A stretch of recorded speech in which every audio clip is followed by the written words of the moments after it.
And that's the show. All right, that was fast. Okay, dude, that is not the show. Get the intro going. Like, what is up, everyone? And thank you for checking out Don't Say the F Word. We are a pro wrestling and combat sports podcast. We do not use the F word when we talk about professional wrestling. Shouldn't let your friends use it either. This one's gonna be awesome. We're getting joined by Justin Watson, fresh off of making combat sports history in the BKFC 2-second KO. He'll be joining us any second. Do you have the clip? I mean, yeah, I can get the clip. I can make that happen. I would do it in a way where maybe YouTube leaves it in. I think that's probably doable. I think we can make that happen. Justin Watson will be joining us. We're going to just talk about his combat sports career, talk about what it's like to make history in combat sports and the BKFC. Like, that was it. That was the fight. He made it happen quick. With the quickness, he came in and just handled business. We are going to get Justin on here. Click over to Instagram so you can ask us some questions here in the chat. Justin will be getting joined in here in just a second. Yeah, man, a 2-second knockout. Pretty unbelievable. I'm pretty confident that is the fastest KO in combat sports overall. Not just BKFC. I think he brought home the record for all of combat sports. And quite frankly, that's insane. I mean, that's pretty quick. You're known for being fast, but not that fast. That's none of your business, Mark. That is absolutely none of your business. We got our request from Justin. He's going to be joining us any second now, live on Instagram. Make sure you check out our merch table. Get your Don't Say the F Word merch. Again, all the profits we receive this month from Don't Say the F Word merch being sold, all of that is going to our local dog kennel, help out the dogs that are there for Christmas. None of that will be going in Mark the Monster's pockets. It's all going to go right to the dogs at Lorain County Dog Kennel. Looks like Justin's having an issue getting joined in here. We'll see if we can get him linked up. And that's the beauty of live interviews. All that in too. How's it going, sir? Not too bad. Why'd you have to say hi first? He's always got to be fast. Got to be fast. You're not. Yeah. How you doing, man? Not too bad. How are you guys? Oh, we are living the dream. How has the week been for you? Mark, get out of here. It's been crazy, man. Obviously, this thing's gone all over the place, so my phone has been on fire. I can only imagine, man. Fighters prepare to knock out their opponent. That's the end goal, especially BKFC. But to go in there and make history, I think 2-second knockout is going to stand as the record for a knockout probably till the end of time. I don't know how you beat that. Yeah, that'd be good, man. I knew that I needed to do something to put my name out there. I've had a rough start, so I needed to prove that I was here for a reason, and no better way to do it than that. Yeah, I mean, absolutely no better way to do it than knocking out your opponent in 2 seconds. You mentioned the rough start, so 2 losses in BKFC, correct? Yep. What made you go BKFC? Let's talk combat sports career. When did you get started? What led you to BKFC? I started training mixed martial arts probably 2008, 2009. Competed for a couple years and then took a few years off. And as I started getting older, I just wanted to get back into competition, before it was too late. I didn't want to look back and say, damn, what if I would have? So I started competing in MMA again. There's literally no money in MMA. So when I got the opportunity to take a BKFC fight, it was way more money and the exposure is there. So especially at my age, I feel like, the less things I have to deal with as far as the grappling and all that stuff goes, the better. Um, so if I could just let my hands fly and show the power, then that's where I belong. And um, so the sport kind of called me to it. So you mentioned the no money in MMA, and that's a subject that's near and dear to my heart. I started training for MMA early 2000s. About that 2008, 2009 timeframe is about whenever I was 1 foot out of looking to make money doing it. I still trained guys for a few years after, but looking at like what people were making at that time. And my cousin was roommates with Frankie Edgar whenever he was in college. And Mhm. Frankie talked to him about what his UFC contracts were like at the time. And he was getting like 8 and 8. So those of you who don't know how those MMA contracts work, you can get 8,000 to show, 8,000 to win. And if you're lucky, you're doing an MMA fight maybe 3 times a year, especially at that time. I Mhm. started doing math, and I'm like, shit, man, Frankie's not making what I'm making working a retail job. This Yeah. may not be concussions. Yeah.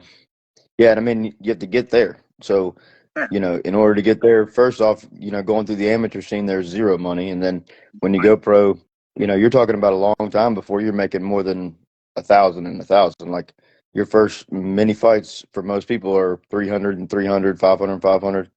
Um, so you can't survive off of that. You have to be working a full-time job. And for me, I didn't have I didn't go to college or anything. I was a construction worker. So, working 10, 12 hours a day out in the heat, breaking my back and then go to the train at night. It wasn't, it just wasn't doing it. I haven't been able to get away from that yet, but I feel like after this, now I'm going to be able to really just dedicate fully to training, and that'll really pay dividends in my career from here moving forward. yeah, I think so. Like you got to capitalize on those moments that you make for yourself. Being able to solidify yourself fast as KO in combat sports. So I had messaged us. I really hope a quick oil change company hits you up Yeah, for a sponsor, because I think that's fitting. As you look at how old are you? 38. Well, I'll be 38 in March, 37. Oh, man, you're still young. I'm Yeah, 42. yeah. I, Not I'm on this senior sport. citizen level. Yeah, in this sport, I'm way past my prime. But man, honestly, I didn't get here as fast as I wanted to, so I didn't take all the damage on those other years. So I don't feel like I'm this age. I mean, I feel like I'm 28, and I feel like I've still got plenty of time to go. And feeling young, I think, is the key. Yeah, You for can sure. train smart, stay healthy through training. I think that's key for a lot of fighters. I think it's an advantage a lot of young guys getting into combat sports really have. Hmm. I think about coming up in MMA gyms and the way we trained early 2000s under, Bart Vale and the shoot fighting style. We Hmm. weren't smart. We would say, oh, we're going to train at 75%. Before you know it, you're starching each other in Yeah, the yeah. gym and It was a driving fight every home day. concussed. Like, not Yeah. smart, not a smart way to go. Um, for you now, you're a little older, a little wiser. What's training look like for you as you prepare for BKFC today? Is there a lot of sparring? Are you mainly staying in shape? Yeah, mostly for me, it's staying in shape now. I do get a lot of movement, like light sparring in. I'll go um, with guys that I trust and that I know aren't going to come in there and try to make a name for themselves by taking my head off. But you still have to get the timing down, the footwork. That also has to be there. I think a lot of guys got away from sparring completely, and it worked for some people, but for me, I think the timing and the footwork just not there if I'm not at least doing it once a week. Just getting the rhythm of it, not necessarily, I'm not saying going in there and fighting, but moving probably 80%, maybe headshots are not landing at 40%, learn how to pull your punches and be smart. And but I'm blasting them to the body, they're blasting me to the body, and just keeping the brain safe mostly, and staying in shape and making sure that if for some reason one of these fights ends up having to go the distance, that I'm still throwing just as hard in the fifth round as I was in the first. So, BKFC is so different where we talk about combat sports. You guys start off at the scratch, starting off at the line. Mhm. There's not much distance between you and your opponents. There's no feeling out. I had talked to Jeremy Pitbull Smith. This was, man, 2 years ago now. We had talked about that and how that really changes everything because there's no feeling out process. Mm-hmm. This last fight, you eliminated any type of feeling out process. That one shot, drop them in 2 seconds. Whenever you train, whenever you spar, are you starting off like boxing match, MMA style, or where you have some distance and you're feeling each other out, or are you towing the line? Are you doing it BKF style and let's start here and let's just throw? I have continued to just do it kind of MMA style, just touch gloves, kind of back up, reset. But I've been wanting to kind of set something up at the gym, and so that when guys are sparring with me, we always start on the line just so that I get accustomed to that. Even them throwing fast off the line, I need to be prepared for that too. Man, so moving forward, do that with you now. No one's starting on the line with you in the gym now. Yeah. I'll have to make some promises, I guess. But just let them throw or something. I don't know, but yeah, I think that's important because it's not just if you're wanting to make a fast start, but if you want a filling out process and you want to be able to create some distance and utilize that, you got to be pretty quick to create some space. Like my opponent, he thought it was cool just to hang out. He threw a little lazy jab out, and I went over top of it, and that was all she wrote. But it would have been obviously a lot smarter for him if he would have just backed up for a second, reset, and then he wouldn't have been all over the internet this week. Yeah, I mean, I'm so happy that BKFC, bare-knuckle fighting, didn't exist while I was involved in combat sports. Because I think I would have tried. Yeah. And I try to put myself in that fighter mindset. Like, I'm towing the line, what would I want to do? Because MMA, I was always a coach guy. Be first. Mm-hmm. Be first, be aggressive, be first. And I think there's no distance there. So if you're going to be first, you have to be first, second, and third. You can't connect and kind of try to back up. So you got to decide, am I going to press forward or am I going to back up? So right. Yeah. That mindset, in my first fight out, line, man, what are you feeling? In my first fight back, my first fight in BKFC, it was kind of like that. I didn't want to back up, and I wanted to be the one pressing forward, but at the same time, it was my first time out there. I'd never really come off the line like that, so I didn't get as quick off the start as I wanted to. So I caught a shot early, and he split my guard because I wasn't fast enough getting my guard up. Little stuff like that. So there's a lot to that. To the starting method, that I think people need to really start paying attention to, and that should be in their strategy, whether it's going forward or moving backwards, either way. Okay. From fight 1 to now fight 3 under your belt, where do you feel as though your evolution as a bare knuckle fighter has gone? How many steps up do you feel like you've moved at this point? I think I learned a lot of lessons in my first 2 fights. I'm not going to make any excuses. I prepared to be able to beat the best guy in the world on my worst night, and those 2 times that didn't happen. So ultimately, I didn't get the job done. But there were lessons that I learned in those fights, some mistakes that I made that I won't make again. And had I not made those mistakes in those fights, I'd be 3-0 right now. But it is what it is. I wouldn't, I would have had to learn those lessons at some point. So better early than late, I guess. Yeah, I mean, it's one of those things that's good to get those losses out of the way. I always would tell guys that I coach, lose early. It's fine. Lose in the gym all the time. Tap early, whatever. Because you're going to learn a lot from a loss. And you can analyze yourself and look in the mirror and go, okay, what were my mistakes? Are these habits that I have? Or are they just mistakes that I made in that one moment? So it's good to look at those things and evolve. Coming off a 2-second KO, a lot of noise in social media, tons of positive. Everyone loves the clip. Yeah. I've seen some folks feeling like perhaps that wasn't a knockout. I thoroughly disagree. And man, the podcast took some heat on some of these comments and some of these MMA pages. I'm like, that he popped up like that out of instinct. He was out on his feet. He was not there. You were in there. You were in the ring. How out was he? Yeah, I mean, his face bounced off the mat. He never attempted to catch himself. It's literally impossible to fall face forward and not put your hands out. If you're awake, you naturally put your hands down. There is no question about a knockout like that. When somebody hits face first, face down, ass up, the referee doesn't need to count. The fight's over. I saw some comments about the referee holding him up or holding him down and stuff. Like, that's for his protection. Had he stood up, he was going to face plant again. Yeah. You saw that after a few seconds when he did stand up, the referee had to catch him. Yeah, I don't know. I mean, people are just silly. There's always going to be people talking shit. Most of those people, if you go to their page, they have 0 posts and 20 followers. So I really could care less. Anybody that knows anything about the sport knows that was a knockout. Or there's a couple guys that are, a little butthurt because I beat them. So they're trying to say that their knockout was better or faster or whatever. But at the end of the day, the video is there, man. Like he hits his face and pauses there for a good second, then rolls over to his back and starts spazzing. Then he kind of comes to, and the referee's holding him down so that he doesn't fall over again.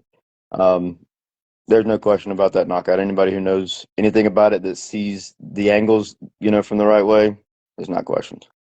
Yeah, I even seen someone's comment that they should fire the ref for stopping. Like, are you insane? Like, that was some of the best officiating I've seen in combat sports. Yeah.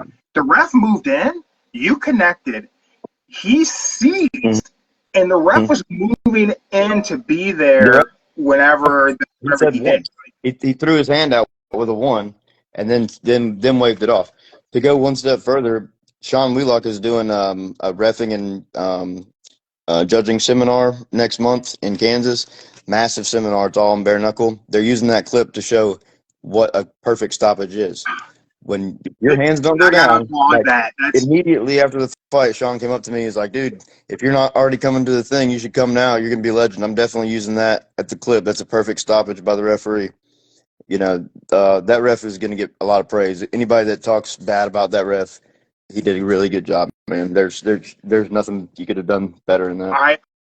I couldn't agree more. And I was so, like you said, Dale, you have a lot of those nonsense accounts, and tons of them are just people just out there to stir the pot and just talk shit. And hell, man, they say half the internet's fake anyway, so that could have just been a robot from somewhere that was posting that.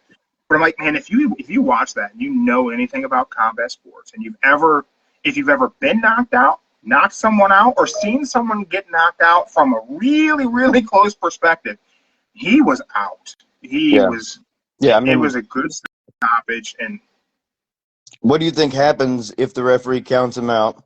We start back face to face on the line. I'm doing the exact same thing again, and who knows where we're at today? He might not be here. You know what I'm saying? Like that was for his best interest. The referee made the right call. I don't think that anybody in the know will argue that.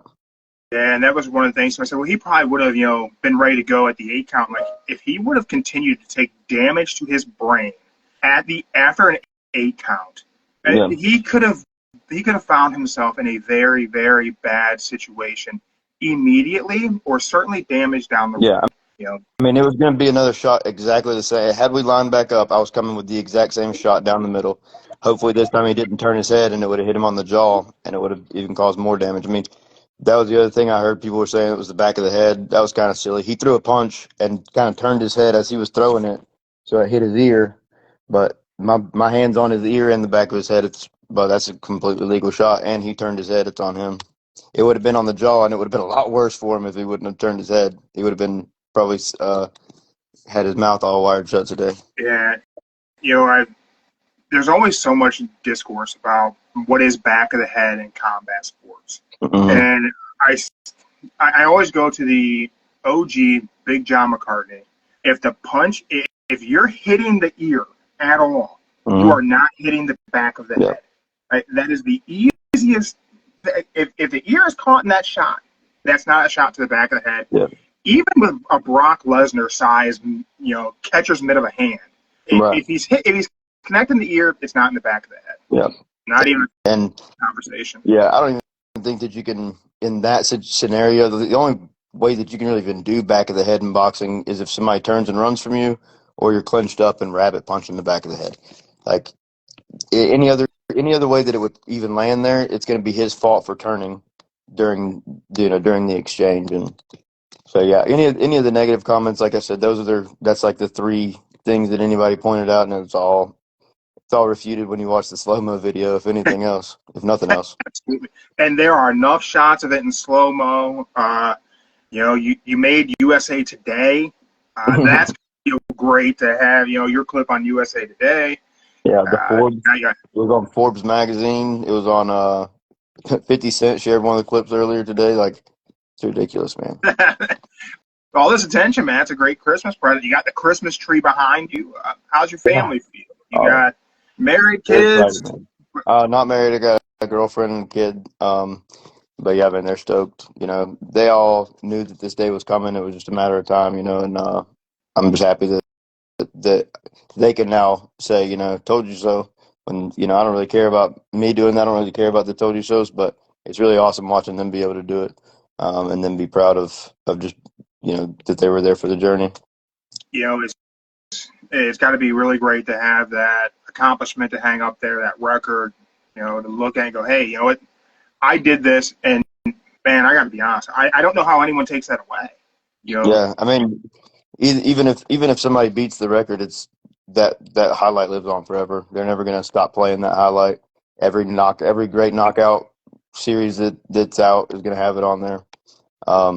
So I mean, I think it's possible to beat it if you watch. I had a different setup that I was planning on doing. I always planned on setting that record, but I was going to do it a different way. When we got to the scratch, he was a little bit further from me than I thought, so I had to just jump in and throw the 1-2. But I kind of hesitated a half second when I realized the distance thing. So I definitely know that I can beat it. But the thing is, touching somebody that quick and putting them to sleep is not the same thing, Like, Yeah. I believe it's possible to touch somebody that fast, but it takes a whole lot of other factors for them to just be out like that quickly. Yeah, I mean, to throw a punch that perfect, and I got tons of our fans in the podcast. Maybe not been in an MMA gym, not trained combat sports, don't know what it's like to try and throw a punch and deliver it with the type of power needed to sleep somebody. And And to be right out the gate is a hell of a thing. yeah, another thing that I think a lot of people don't know probably, but is kind of overlooked. This guy was 12-0 in professional, or 12-1 in professional combat sports with 12 finishes. He had lost one time. He was a minus 900 favorite. You put $900 on this guy to win 100. I was not supposed to win that fight. I was never supposed to win that fight. And in everybody else's eyes, anybody that knows me knew what was coming, and I would tell anybody that was listening, I knew what was going to happen as soon as I got the name came across my screen. I was stoked because I knew we were about to make a name for ourselves. But that's another thing that people, if you watch some of the comments, it's kind of funny because they're making it sound like I'm in there fighting a can. Like that's not what that was. Like this dude's legit. He was 12-1, 11-1 in MMA, 1-0 in BKFC. This guy's been on the UFC's radar. And I just shut that shit down. What was the conversation with Dave Feldman like after you won the fight you weren't supposed to win? Man, he just congratulated me. He told me you're going viral. I'm sure that he'll have a lot more to say next time I see him though. Awesome, man. You got It was a big knockout night. of the night. Yeah, to think like if you watch the main event, dude, Keith Richardson's a machine. That was an incredible knockout, and unfortunately, it's kind of getting overshadowed. But it was a 21-second cold knockout. Yeah. So there was a lot going on that night, and just to be the center of attention for all of it is pretty big. It feels good, man. Yeah, I mean, it was a great card from top to bottom. Absolutely fantastic to have such quick knockouts happen. People who aren't engaged in BKFC are missing out on what I feel is the best combat sport promotion going today. Yeah, I agree. Out there, so much respect for the fighters in BKFC because you're going out there to win fights. No one's trying to point it out. No one's trying to be in that squared circle to go the distance because you guys are killers.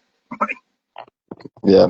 I don't want to. I want to get in there and get out as fast as possible. That's going to always be the goal.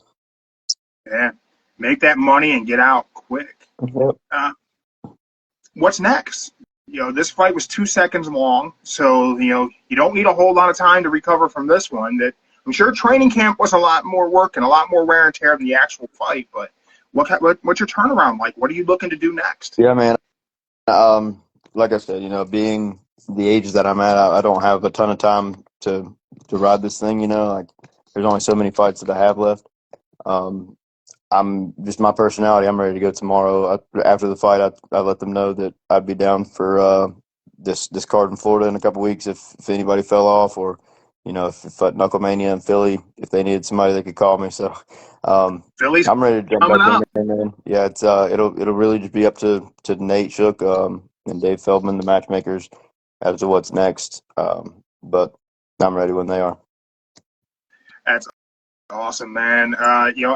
I have to say congratulations on not just the victory, but setting a record that is going to be difficult for anyone to beat, and it will live on forever. The internet's forever, so Yeah. you are gonna be able to be an old man flipping through on however we're watching YouTube in the future and be able to show the kids and grandkids like granddad was a killer.